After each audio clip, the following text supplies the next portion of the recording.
अस्सलाम वालेकुम everyone, welcome back to my channel and welcome back to another vlog. जी, जैसे कि आप देख रहे हैं कि आज के व्लॉग में मैं आपको आज पूरी अपनी डेली रूटीन शेयर करूंगी कि क्या होती है। और क्योंकि काफ़ी रिक्वेस्ट आई हुई थी कि आप अपनी फुल डे की रूटीन शेयर करें, तो आज का व्लॉग उन लोगों के लिए ही है। और यहाँ हो रही थी सुबह ओमान में, और सबसे पहले ब्रश होता है, फेस वॉश होता है, और फिर मैं किचन में जाती हूँ। वैसे तो नॉर्मली मैं आज जल्दी उठ गई हूँ, लेकिन मैं वैसे देर से उठती हूँ। देर से मतलब मैं 9 बजे उठती हूँ, और जल्दी मतलब मैं 8 बजे उठ गई हूँ। क्योंकि 9 बजे मुझे उठना ही होता है, क्योंकि बेटी की ऑनलाइन क्लास होती है, तो उसको जल्दी से उठा के ब्रेकफास्ट उसको करवा कर, और फिर मैं सारे घर के काम वगैरह करती हूँ उसकी ऑनलाइन क्लास के बाद। तो इसलिए मैं जल्दी उठती हूँ। वैसे मैं देर से उठती हूँ, 11-12 बज जाते हैं जिस दिन हॉलीडे होता है। तो सुबह उठ के यही रूटीन होती है कि मैं फ़ेस वॉश ये वाला यूज़ करती हूँ, और ये है बॉडी शॉप का टी ट्री फेस वॉश, जो कि मैंने ले लिया था, लेकिन कभी कभार वंस इन अ वीक मैं यूज़ करती हूँ। ये बहुत ज़्यादा जो है ना, ये एक्चुअली ऑयली स्किन के लिए है। मेरी है कॉम्बिनेशन स्किन। मैंने ले तो लिया था क्योंकि मैंने सुना था किसी से, लेकिन जो है लेने के बाद जब मैंने यूज़ किया ना, मुझे बहुत अपनी स्किन ना बहुत ड्राई लगी। तो खैर मैं इसको जब मैं देखती हूँ कि मुझे जब पसीने इतने आ रहे होते हैं, तो मैं जब किचन से आती हूँ तो मैं इसको यूज़ करती हूँ ताकि सारा ऑयल मेरा निकल जाए। खैर मैं यहाँ से फिर मैं चली गई थी किचन में, और किचन में मैं आज बना रही हूँ आलू के पराठे। क्योंकि वैसे तो मैं नहीं बनाती, क्योंकि इतने लंबे चौड़े काम नहीं करती सुबह उठ के, लेकिन जो है आलू का बुर्ता मैंने रात में बनाया हुआ था। रात में मैंने दोपहर में हमने आलू के पराठे खाए थे, जो कि थोड़ा सा आलू का बुर्ता बच गया था, तो फिर मैंने सोचा सुबह में मैं आलू के पराठे बना लेती हूँ, जो कि काफ़ी अच्छे लगते हैं चाय के साथ। और मेरे सास ससुर भी आए हुए हैं। सास ससुर के साथ अभी तक नाश्ता नहीं किया बैठ के, क्योंकि वो मेरे ससुर उठते हैं फजर के टाइम, और वो पहले नाश्ता करते हैं, नमाज़ पढ़ के वो सो जाते हैं, तो उनका पता ही नहीं चलता। उनको शुरू से ही यही आदत है कि वो फजर में नाश्ता करते हैं। और मेरी सास भी जल्दी उठ जाती हैं और वो अपना नाश्ता कर लेती हैं। वो लोग इतना कोई ख़ास नाश्ता नहीं करते। मेरे ससुर फ्राई एग खाते हैं, जो कि वो खुद ही फजर के टाइम बना लेते हैं, क्योंकि और मेरी सास जो है वो सिर्फ ब्रेड को टोस्ट करती हैं और चाय से लेती हैं। तो वो लोग सिर्फ यही नाश्ता करते हैं, क्योंकि वो और अंडा भी नहीं खाते, उनको कोलेस्ट्रॉल है मेरी सास को, और इतनी ऑयली चीज़ें नहीं खाते। तो आज मैं जल्दी उठ गई थी, मैंने कहा आज मैं बना ही लेती हूँ, अब भले खाएं ना खाएं ये उनकी मर्ज़ी है, आज हम साथ बैठ के नाश्ता करेंगे। तो मैं आज सुबह ही उठ गई थी, और फिर मैंने आलू के पराठे बना लिए थे, और मैंने बना लिया था अंडे का कोकीना। अब पता नहीं दूसरों के घर क्या कहा जाता है इसको, लेकिन हम लोग कहते हैं अंडा घोटाला भी कह सकते हैं, अंडे का खोकीना भी कह सकते हैं, जो भी नाम है इसका। इसमें सिर्फ मैंने वेजिटेबल्स ऐड की थी, प्याज, टमाटर, हरी प्याज और शिमला मिर्च और धनिया के पत्ते है, हरी मिर्चें, ये चीज़ें मैंने ऐड करने के बाद इसमें लाल मिर्च ऐड कर दी थी, ज़ीरा ऐड कर दिया था, नमक ऐड कर दिया था, और 2 अंडे मैंने ऐड कर दिए थे, और इसको पूरा मिक्स कर लिया था। ये अंडा घोटाला बन गया, या अंडे का घगीना बन गया, जो कहते हैं नाम, जो भी आपको बेहतर मालूम है इसका नाम। तो ये मैंने बना लिया था, और साथ में इसके आलू के पराठे बना लिए थे, साथ में बटर था, और जैम था, और नुटेला था, तो वो नुटेला स्प्रेड, तो ये चीज़ें मैंने रख दी थी। तो हमने सोचा आज सब एक साथ नाश्ता करेंगे, और फिर मैंने सबको बुला लिया था, और हमने साथ बैठ के नाश्ता किया था। कभी कभार तो होता है कि फैमिली ये सब एक साथ बैठ के नाश्ता और खाना पीना करें, क्योंकि डिनर भी हमारा तकरीबन हमारा लंच साथ होता है, लेकिन डिनर के टाइम जो है ना, पहले मैं बच्चों को करा देती हूँ, फिर मेरे सास ससुर करते हैं, और फिर मेरे हस्बैंड काफ़ी लेट आते हैं। आई थिंक कभी कभार उनको 12 बज जाते हैं, तो वो फिर आके करते हैं। तो हम लोग लंच साथ करते हैं, तो इस बार हमने सोचा नाश्ता भी हम सब एक साथ ही करें। तो आज मैं उठ गई थी जल्दी, और फिर मैंने ब्रेकफास्ट रेडी कर लिया था। तो खैर यहाँ मैंने आलू के पराठे बनाए थे, अपनी बेटियों को सर्व कर रही थी ये अंडा का। फिर मैंने कहा पहले अंडा ब्रेड से खाओ, क्योंकि वो नुटेला स्प्रेड काफ़ी शौक से खाते हैं। तो पहले मैंने कहा पहले अंडा खाओ, क्योंकि मैं अंडा रोज़ाना देती हूँ बच्चों को। मैं कहती हूँ एक अंडा रोज़ाना खाओ, भले वो फ्राई हो या फिर ऑमलेट हो या फिर बॉयल हो।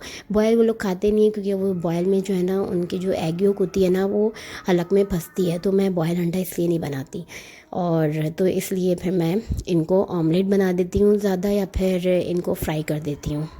या फिर मैं फ्रेंच टोस्ट इन लोगों को बना देती हूँ, कुछ भी जो जिसमें अंडा हो तो वो चीज़ें मैं इन लोगों को पहले बना देती हूँ अंडे वाली, और फिर ये लोग फिर बाद में कुछ भी खाएं, फ्रूट्स खाएं या कुछ भी इनको पसंद है वो खाएं शौक़ से।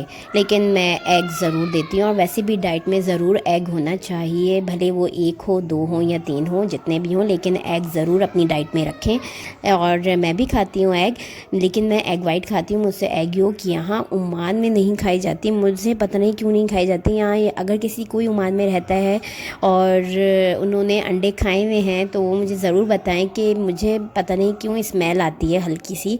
मैंने काफ़ी एग ट्राई किए हुए हैं, ब्राउन वाइट और हर ब्रांड के मैंने एग ट्राई किए हुए हैं, लेकिन अंडे में जो जर्दी में जो स्मेल आती है ना वो अभी तक मुझे आती है हर किसी के अंडे में। लेकिन पाकिस्तान में ऐसा नहीं है, पाकिस्तान में मैं अंडे बहुत शौक़ से खाती हूँ और फुल एग खाती हूँ जर्दी के साथ, लेकिन यहाँ मैं नहीं खा सकती, पता नहीं ऐसा क्यों है इधर। और मैंने दुबई में भी काफ़ी सुना है कि वहाँ पे भी अंडों में स्मेल आती है, अब ये पता नहीं कि क्यों आती है, क्या वजह है। अगर कोई ओमान में रहता है तो मुझे ज़रूर बताएं कि ऐसे कौन से अंडे हैं कि जिसमें एग योक में स्मेल ना आए। तो इसीलिए मैं एग योक नहीं खाती, मैं सिर्फ एग वाइट खाती हूँ, उसको फ्राई करके या फिर बॉयल करके एग योक में निकाल देती हूँ, लेकिन मैं फेंकती नहीं हूँ। कभी कभार उसको मैं अपने हेयर केयर रूटीन में यूज़ कर लेती हूँ, जो कि मैं काफ़ी अच्छा रहता है एग योक बालों के लिए। और यहाँ हमारा हो गया था ब्रेकफास्ट कंप्लीट, और जैसे कि मैं अब टेबल साफ़ कर रही हूँ, क्योंकि खाने के बाद हर वक्त टेबल साफ़ करनी ही पड़ती है क्योंकि गंदी हो जाती है। और बस यहाँ टेबल साफ़ करने के बाद मैं चली गई थी वॉशरूम में, जो मशीन, क्योंकि मेरी जो वॉशिंग मशीन है वो मेरे वॉशरूम में ही फ़िट हुई हुई है, तो मैं वहाँ चली गई थी और मैंने बेडशीट धोने डाली हुई थी। और बस यहाँ से मैं बेडशीट निकाल रही थी तो मुझे एक कार मिली जिसका कचूबर निकल गया था। अक्सर यही होता है जब मैं बच्चों के कपड़े या फिर बेडशीट्स वगैरह उठाती हूँ बेड से, या तो देख के नहीं उठाती, कुछ ना कुछ उनका टॉय आ जाता है और वो वॉशिंग मशीन में ही धुल जाता है। इस बार भी ऐसा ही हुआ, मैंने बेडशीट उठाई होगी और तो ये मुझे ये कार मिली जिसका कचूबर निकल गया था और ये टूट फूट गई थी ये भी इसी के साथ धुल गई थी। और अक्सर यही होता है जब मैं हस्बैंड के भी कपड़े डालती हूँ मुझे पैसे मिल जाते हैं, और जो कि मैं रख नहीं सकती क्योंकि मैं रख के क्या करूँ, यहाँ ओमान में ओमानी रियाल कहाँ खर्च करूँ, अकेली कहीं जाती नहीं हूँ, और हस्बैंड के साथ जाती हूँ तो वो उनको तो पता ही चल जाना है कि मेरे पास पैसे, तो इसलिए मैं यहाँ नहीं रखती, मैं उनको वापस दे देती हूँ जो उनके पैंट वगैरह में से निकलते हैं पैसे। पाकिस्तान में कभी ऐसा हो तो मैं रख लूँ, क्योंकि पाकिस्तान में तो आप अकेले भी मार्केट जा सकते हैं, और लेकिन यहाँ रखने से कोई फ़ायदा नहीं है, तो मैं उनको वापस दे देती हूँ उनके पैसे जो निकलते हैं। और यहाँ फिर मैं चली गई थी बाहर, और आज हवा थोड़ी कम थी नहीं बल्कि, तो मैंने सोचा चलें फिर मैं बाहर ही कपड़े हैंग कर देती हूँ, क्योंकि आजकल बहुत तेज़ हवा चल रही थी कुछ दिनों पहले, तो फिर मैंने कपड़े बाहर हैंग करना छोड़ दिए थे, क्योंकि वो काफ़ी अक्सर तो कपड़े गुम हो जाते थे बच्चों के, क्योंकि छोटे होते हैं वो हवा में इधर उधर उड़ के कहीं ना कहीं चले जाते थे, और इसलिए मैंने फिर बाहर हैंग करना छोड़ ही दिए थे। लेकिन धूप लगाना बहुत ज़रूरी होती है कपड़ों को, इसलिए मैं धूप के लिए ज़रूर, मैं कोशिश मेरी यही रहती कि मैं बाहर ही हैंग करूं, धूप लग जाए फिर मैं शाम में अंदर ले आऊं। तो मैंने सोचा आज सुबह में धूप हो रही है और हवा भी थोड़ी कम है, तो मैं बाहर ही हैंग कर देती हूँ, और चाहे धूप लग जाए और फिर मैं शाम में अंदर लेकर आ जाऊँगी। और फिर मैं अंदर आ गई थी और फिर मैंने क्लीनिंग स्टार्ट कर दी थी, क्योंकि घर की सफाई नहीं हुई थी, तो मैंने पहले कपड़े बाहर डाल दिए और फिर मैं चली गई थी घर को सफाई करने। ये बाहर चेयर रखी हुई थी जो कि मैं अब अंदर ले आई थी, क्योंकि बाहर धूप में रखे रखे वो ख़राब हो जाती हैं, अक्सर इनकी साइकिल्स भी ख़राब हो गई, क्योंकि बाहर मैं इनसे कहती हूँ जब साइकिलिंग कर लो तो अंदर ले आओ, लेकिन ये लोग अंदर नहीं लाते और वो बाहर ही रखी रहती है और वो धूप में ख़राब हो गई हैं। खैर यहाँ फिर हम लोग की जो रूटीन होती है दोपहर की वही थी, और शाम में फिर मैं अपनी बेटियों को ट्यूशन देती हूँ, क्योंकि उनको होमवर्क इतना मिलता है ऑनलाइन क्लास में, तो वो सिर्फ 1 घंटे की जो एक सब्जेक्ट की जो क्लास होती है वो लेती हैं, और फिर उनको जो घर में कराने के लिए जो काफ़ी ज़्यादा होमवर्क मिलता है वो फिर मैं शाम में इनको करवाती हूँ, उनको टेस्ट वगैरह की तैयारी करवाती हूँ, जो उनके वीकली टेस्ट होते हैं और होमवर्क जो उनको दिए हुए होते हैं वो करवाती हूँ। तो यहाँ मैं अपनी बेटी को वही करवा रही थी, और यहाँ का इतना अच्छा मुझे लगा कि यहाँ राइटिंग पे इतनी ज़्यादा फोकस है, बच्चों की राइटिंग, मेरी बेटियों की राइटिंग इतनी अच्छी हो गई है, मज़ा आता है देख के यार, ये लोग मिला मिला के इतना लिखती हैं, और मेरी भी राइटिंग काफ़ी अच्छी रही है, और सब मेरी राइटिंग की तारीफ़ें करते थे। जब मैं अपनी बेटियों की राइटिंग देखती हूँ ना तो मुझे अपना टाइम याद आ जाता है कि यार इनको तो अभी से ही प्रैक्टिस करवा रहे हैं राइटिंग की। तो ये थी मेरी फुल डे की रूटीन। आई होप आपको पसंद आया होगा, मेरे चैनल को सब्सक्राइब कर लीजिए। अल्लाह हाफ़िज़।